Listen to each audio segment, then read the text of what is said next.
Today's video is going to be a little bit different. You may notice that I have no products in front of me. That is because today's product that we're talking about is the Camrig kite string mount version 4.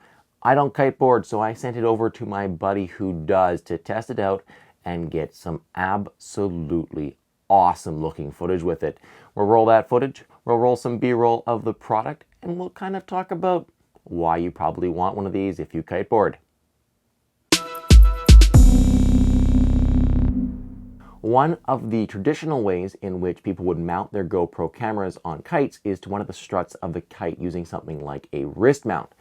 This is cool and it does give you a really wide perspective, but it does kind of detach you from the action of the person kiteboarding, and if they're doing tricks, it's hard to see what they're doing. So what was needed was some way of mounting the action camera halfway down the strings or towards the athlete at the end holding on to the kite.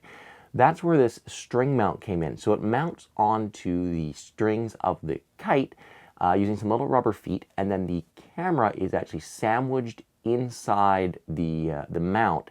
Now there's not much tension put on the kite strings. It just kind of, the mount pulls the strings together a little bit, and it gives it a fair amount of stability. As I'm sure you can see from the sample video, it's not perfect, it's not perfectly stable, but it's pretty darn amazing. Especially if you slow it down a little bit, you can get some really cool shots. Version 4 of the Camrig kite string mount is neat because it actually sandwiches the camera into the middle of the mount, allowing for an even weight distribution. Previous iterations of this mount had the camera mounted off to one side of the mount, meaning that there was a little bit more of a tendency to get some slop and some rotation into the mount just because that weight was kind of hanging off to one side. With the new one, that doesn't seem to be a huge issue. It does limit the compatibility with many different cameras. It does have to be in a GoPro Hero 3 Plus or Hero 4 housing in order to fit into that designated slot, but once it's in, it's a super snug fit, and the weight distribution along the kite strings is pretty good. Overall, I was really impressed with the Camrig's version 4 kite string mount. The sample footage which was shot with it was more stable than I was expecting when I initially got the mount. I like the way they've managed to mount the camera into the middle, so that even weight distribution.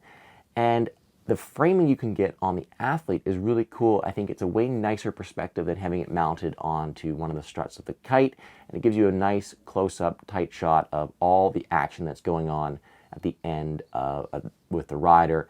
And what's even more cool is because the kite strings are always going to be pointing towards the athlete, there's never really any need to worry about framing or the athlete running out of the frame, because the kite strings are always going to be pointing down towards where the action is going.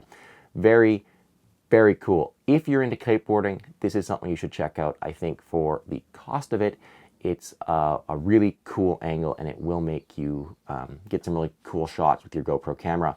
Also, shooting photos with this is really cool. If you do it on a bit more of a cloudy day, you will get some motion blur in the background, which looks super cool.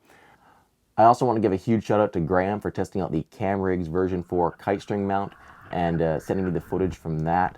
Absolutely epic looking kiteboarding. If you want to find out more about him, you can check out his Instagram. It's linked down in the video description. Follow him there.